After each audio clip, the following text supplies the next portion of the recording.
కార్తీక పురాణం 17వ అధ్యాయము. అంగీరసుడు ధనలోభునకు చేసిన తత్వోపదేశము. ఓ మునిశ్రేష్ఠులారా, ఓ ధనలోభి, నీకు కలిగిన సంశయములకు సమాధానము చెప్పుచున్నాను, వినుము. కర్మ వలన ఆత్మకు దేహధారణము సంభవించుచున్నది. కావున శరీరోత్పత్తికి కర్మ కారణముగుచున్నది. శరీరధారణము వలననే ఆత్మకర్మను చేయును కనుక కర్మ చేయుటకు శరీరమే కారణమగుచున్నది.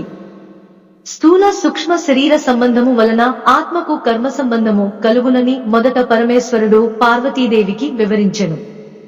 దానిని మీకు నేను వివరించుచున్నాను. ఆత్మేనగా ఈ శరీరమును నహంకారముగా ఆవరించి వ్యవహరించుచున్నది అని అంగీరసుడు చెప్పగా, ఓ మునీంద్ర, నేనింతవరకు ఈ దేహమే ఆత్మయని భావించుచుంటిని. కనుక ఇంకను వివరముగా చెప్పబడిన వాక్యాజ్ఞానమునకు పాదార్థ జ్ఞానము కారణముగుచుండును.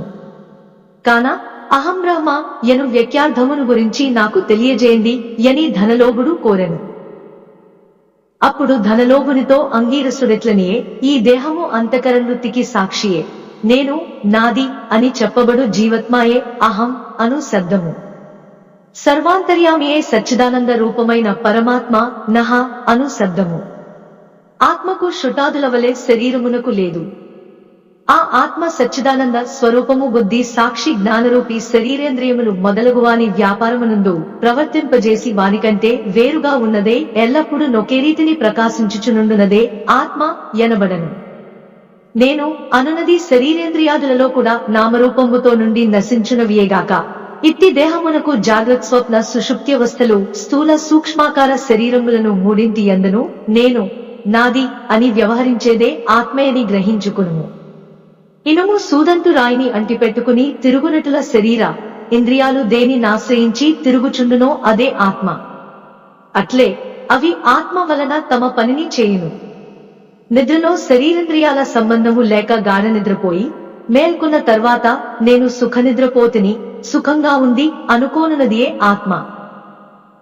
దీపము గాజుబుడ్డిలో ఉండి ఆ గాజును ప్రకాశింపజేయునట్లే ఆత్మ కూడా దేహేంద్రియాలను ప్రకాశింపచేయుచున్నది. ఆత్మ పరమాత్మ స్వరూపమగుట వలన దానికి దారా పుత్రాదులు ఇష్టమగుచున్నారు. అట్టి విశేష ప్రేమాస్పదమగు వస్తువేదో అదియే పరమాత్మ అని గ్రహింపుము. తత్వమసి మొదలైన వాక్యములందలి త్వం అను పదమునకు కించిత్ జ్ఞాత్వాది శశిష్టమందు జీవాత్మయని అర్థం. తట్ అనుపదమునకు సర్వజ్ఞ దిగుణత్వ విశిష్టమైన సచ్చిదానంద స్వరూపమని అర్థము. తత్వమసి అనేది జీవాత్మ పరమాత్మల ఏకత్వమును బోధించును. ఈ రీతిగా సర్వజ్ఞత్వాది ధర్మములను వదిలివేయగా సచ్చిదానంద రూపమొక్కటియే నిలుచును. అదియే ఆత్మ దేహలక్షణములుండుట, జన్మించుట, పెరుగుట, క్షీణించుట, చచ్చుట మొదలగు 6 భాగములు శరీరానికే గాని ఆత్మకు లేవు. జ్ఞానానంద స్వరూపమే పూర్ణత్వము గలది. వేదములలో దేనికి సర్వజ్ఞత్వము, ఉపదేశము, సంపూర్ణత్వము నిరూపించబడి ఉన్నదో అదియే ఆత్మ.